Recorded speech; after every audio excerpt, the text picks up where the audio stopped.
Raging violence in our country and the quest for solution is topmost on our minds.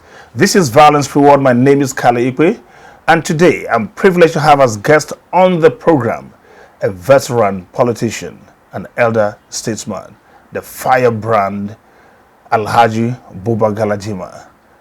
You're welcome to the program, Alhaji. Thank you, Cally, for having me on this. Thank you. All right, we're going to go right into the conversation, but right after this special report. We're here.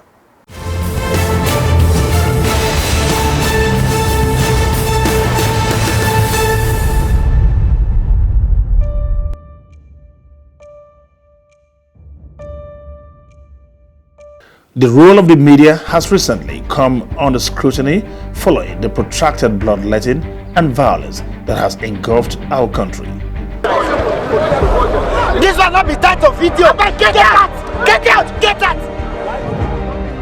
It has come to the fore that issues such as hate speech, misrepresentation of fact, and biased reportage have ultimately added fuel to the ongoing fire.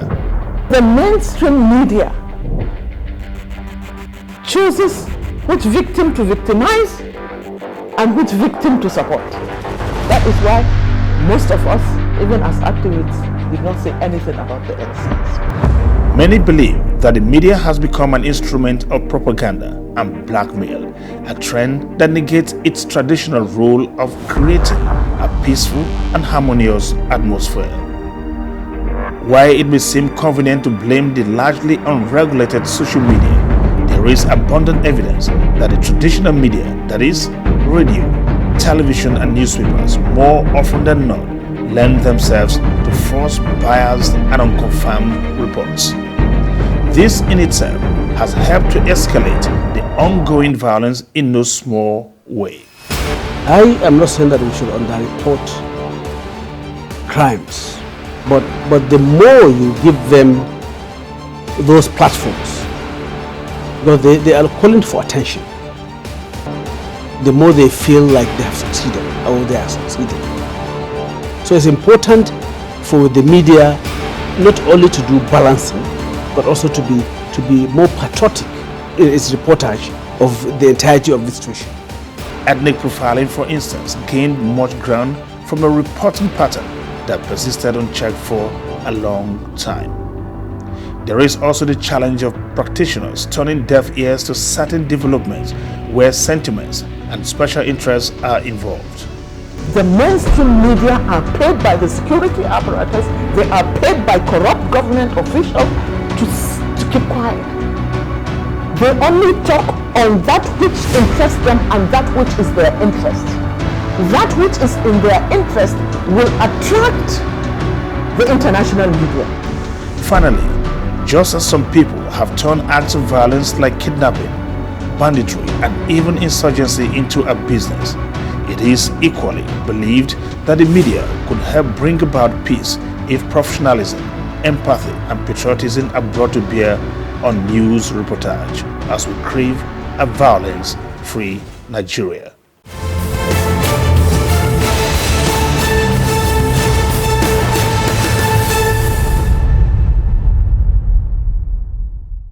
Welcome back. Now, Alhaji, the quest of solution has led many to start talking tough, rather like ethnic profiling has come into the mix as well. And one of the names that has featured the most is Fulani headsmen, finger pointing at them so much to the extent that it's becoming very, very messy and it's even threatening our nationhood. Is this the right way to go? No, Cally. And my opinion on this matter had been put on the table for a long time. Most people that talk on this issue talk out of either ignorance, hatred, or lack of proper information. There are two different things. Fulani herdsmen or bandits. They are completely two different things. Fulani herdsmen suggests that of those who rear cattle roam from one place to the other. Bandits may be Fulani, may be Idoma, may be Igbo, may be Yoruba, who use violence to kidnap, to abduct, and to rob. There are two different groups. Maybe the majority of those who do these things may be Fulani, but they are not Fulani herdsmen. The Fulani herdsmen, in all this, I have never seen one television station that has captured a Fulani man rearing cattle, going into somebody's farm, and violence or fight ensured and lives were lost. And all this issue that you talk about happen during the night. The Fulani herdsmen don't rear cattle in the night. And all these issues that you talk about mostly happen in villages, and the Fulani don't go to the villages to rear their own cattle. But once you say Fulani herdsmen did this, did that, and when you read, mostly you press at the culprits. When you read the story, you find it is an Ekechuku, it is an Audu, it is an Awolabi, were the culprits. This may not be really the Fulani herdsmen that we knew. Just imagine somebody who has a treasure of 100 cows rearing.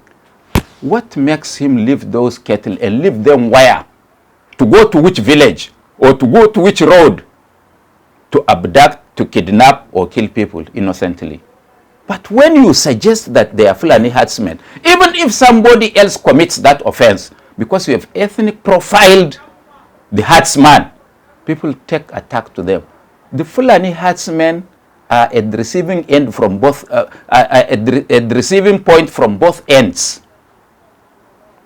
The bandits go to them to take their cattle by force, take their wives, rape their children, and even kidnap them. And when they are looking for the bandits, since they said Fulani herdsmen, anybody they see with the cattle, they are also at another receiving end. And I want to say, for the sake of establishing a record, in no country, anywhere in the world, where ethnic profiling happens, it leads to civil war and consequent loss of lives. We have seen that in Rwanda. We've seen that in Bosnia-Herzegovina. We've seen that in many countries of the world. Please, I beg Nigerians, there is no tribe that doesn't have bandits or robbers, including my own little Bade tribe. That's not an analogy. Now going forward, there's a thinking that the violence that we experience as a people in Nigeria today is intended to deliberately keep us distracted while the orchestrators go on to make money. Do you think this is what is going on? What we hear is that those, for example, that kidnap on the highway, sell their victims to another set of people, and those people will sell. By the end, those who buy these victims and keep them somewhere are people living in palatial hotels. And those who did the kidnapping earn less than 50,000 naira per person. But those who sell can sell for 10 million naira per person. So we have an inherent problem. We are only attacking the symptom. We've not attacked the root cause. What is it that motivates people to go into such heinous crime? That is the issue we have to address. How did we come about that? And for me, it is very simple. When this issue started in Plateau, ethnic profiling and kidnapping and abduction, in the 70s and 80s, I was a very young man, national youth leader of the MPN. I had warned that time that this can snowball into another thing. It built a hatred among the ethnic groups and the Fulani and the Hausa settlers in that area. In fact, I don't call them Hausa because most of the tribes that are referred to as Hausa in Plateau were ethnic tribes from Borno, Yobe, Jigawa, Adamawa, and Taraba who came who came to do mining activities right from colonial times. The mere fact that they are Muslims and they bear Muslim names, they are being referred to as Hausa. And most Nigerians don't even understand that. The Hausas in Plateau are mostly people who are residing in cosmopolitan areas like Jos. Not in the bush, not in the villages as you see them. And look at it now where we find ourselves. The Fulanis in Plateau were dispossessed of their cows, of their treasure. They now carried AK-47. And government should have known this ab initio. Ab initio. The only government that had decisively dealt with that matter was General Olusegun Obasanjo's government. When he used 6 people to impeach Darie, I think Nigerians should remember. And when in an event, a pastor was addressing him on ethnic profiling, Obasanjo carried stick and said, "Pastor, my hood, my..." You remember that time? He was the only person that was bold enough of all the Nigerian leaders to address that matter and suppressed it. And then it resurfaced because some people thought they've got a fresh air under Jonathan. And now it has snowballed to a national calamity because all the Fulanis have been dispossessed of their cattle completely. Man must work. If they don't have cattle to make a living, they may have AK-47. Just like you cannot take a gun from someone and give him nothing in return. Yes. Still on that line, there is this reality of something I would rather refer to as corporate conspiracy. By that, I mean people who should ordinarily be part of the solution now are becoming part of the adversity that we face. People have been fingered, like in the military and the police, even among religious leaders, traditional rulers have been mentioned. In Zamfara State, I'm sure you heard this, and even in Niger State, I was talking with the governor of Niger State too. He admitted that much too. What can we do to ensure that this reality leaves us? Well, it will take time. It will take time. Definitely it's surmountable, but you must have a government that has the will to address this matter. There is a perception across the country that certain crimes or certain individuals, when they commit a crime, they are treated with kid gloves. Then that lack of trust in those that are in power would continue to inflame disunity among the peoples of our country. And it is on record and said several times that those that were entrusted with the responsibility to bring these things down don't want to do that because they benefit economically from what is happening. And there were a lot of social media reports that governments take a lot of money from the treasury, in fact, to release captives. And eventually, the kidnappers were given a paltry commission. So how do you expect those that benefit from this to let it go? And all this is because there is no will. And it leads to several things. There is no economic activity going on in the country. The government may have the best of intentions and bring portals in CBN that gives openings to other Nigerians to partake in economic activity. How many people does this money reach? And when they get the money, are they trained by government? Are they trained to carry out certain economic activities like manufacturing, industrialization, or farming? It means you are only dashing money to people to go and marry more wives, to go and take chieftaincy titles. That is what the government is doing. And we are spending trillions of naira.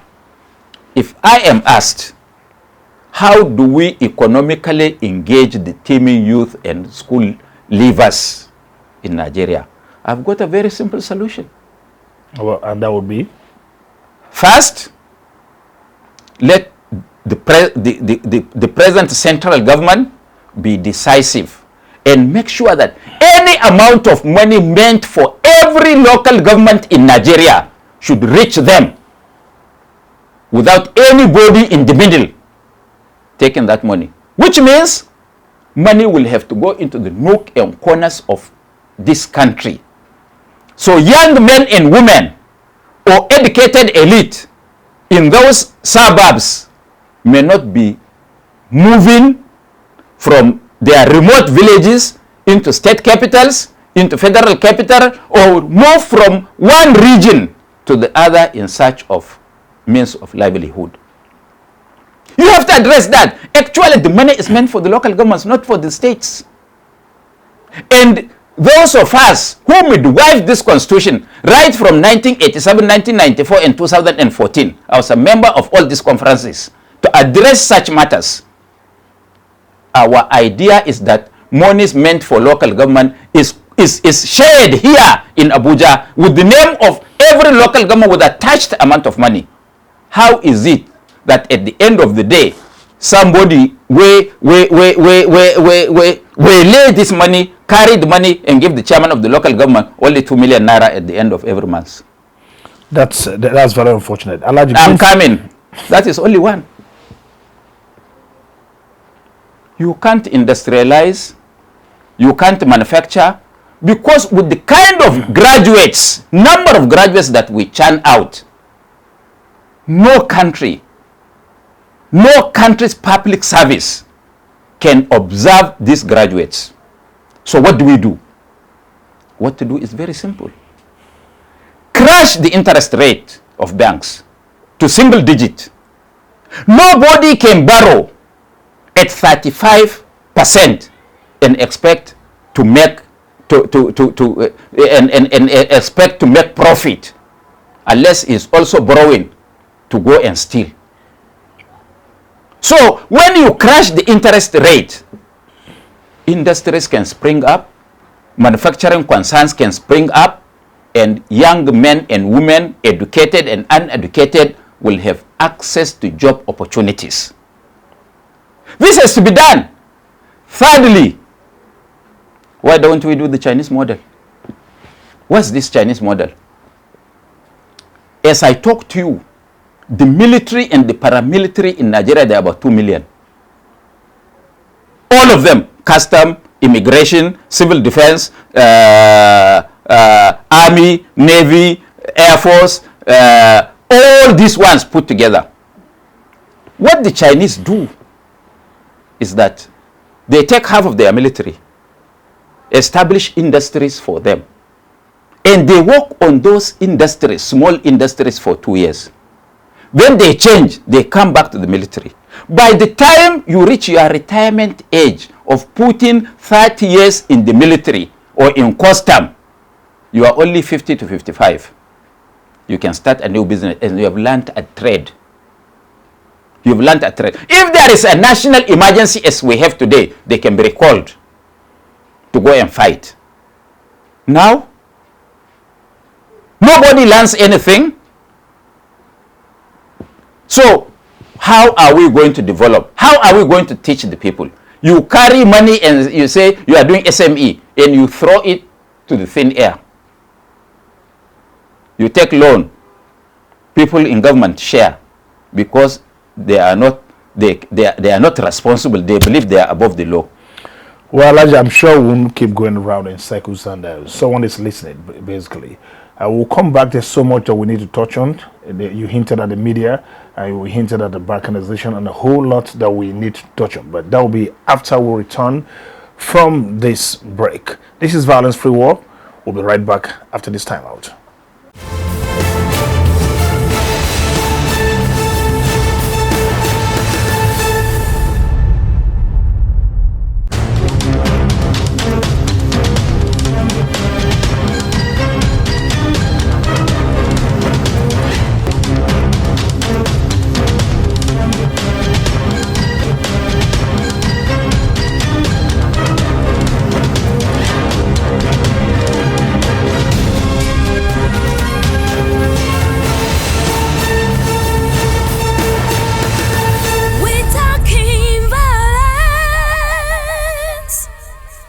This is Violence Free World. I'm still here with my guest, Buba Galadima.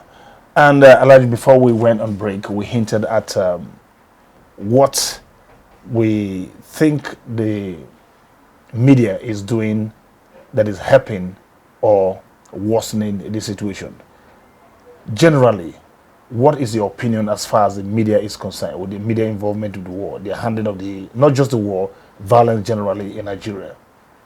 Well, let me say that I'm not very impressed with the statesmanship-like behavior of the media.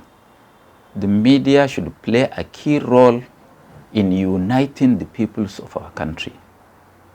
If the media starts profiling certain group, then it means they are being divisive.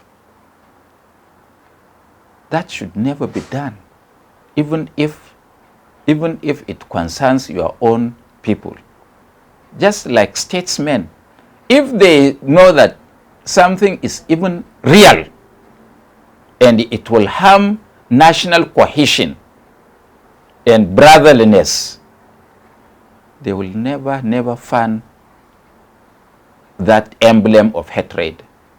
And one person who has lived and is known for that is Dr. Nnamdi Azikiwe.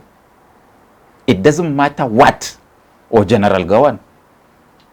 He would never comment on, they will never comment on anything that will further put Nigerians apart.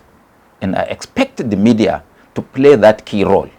And I want to say that there was a time, the same media reported 2 events the same day. People were attacked in Oyo, nobody was killed. And they said Fulani herdsmen attacked those people. In Niger, people were attacked that night. 40 people were killed, 87 people were kidnapped. And they said bandits. So Niger is bandit. Southwest Oyo is Fulani herdsmen. That is not encouraging for the unity of the country. And for everything, when that had happened, and I was asked on that day, and I said, if, for example, it went the other way, and people in Oyo, 40 killed, 87 kidnapped, where would Nigeria have been by that time that I was talking? So we have to be really consciously support unity, and these are challenges, and we must address every Nigerian as one of our own. That's the way to unite a country.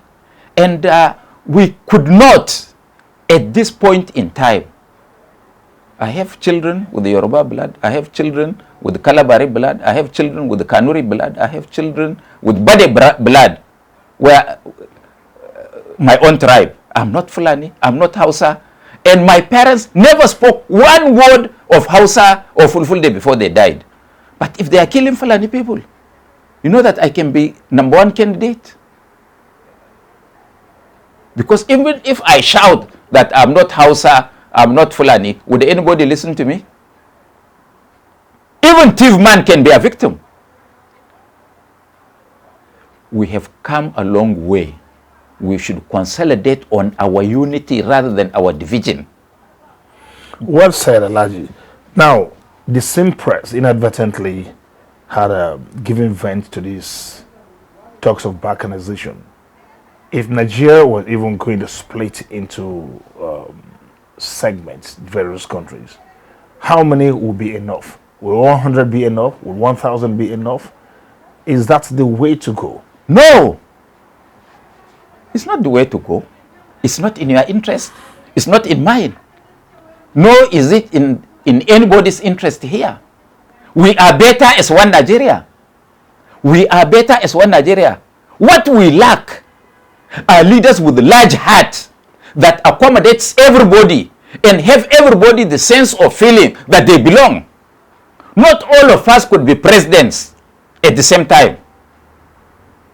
And once we are practicing democracy, we should practice the tenets of democracy to the letter. There is no halfway about it. Democracy is about numbers. And thank God, there is no tribe in Nigeria, no tribe in Nigeria that is more than 35% of the population.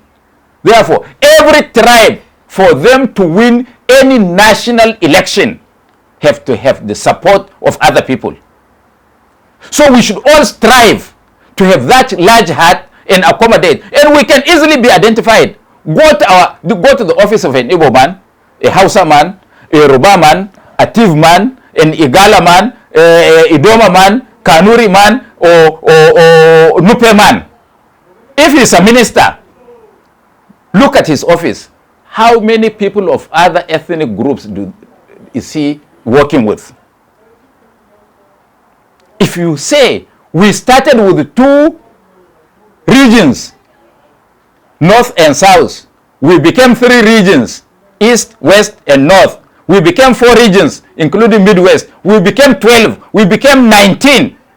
Now we are 36. People are still clamoring for states. That's why when people say we must restructure, I laugh. What are we structuring? Physical restructuring or restructuring our attitude to belong? They have done restructuring in Malaysia. It paid them off. It paid them off. There are a lot of things that we need to restructure, but more so our own attitude to each other. We must accept each other. We must not only accept each other, but we must respect each other. No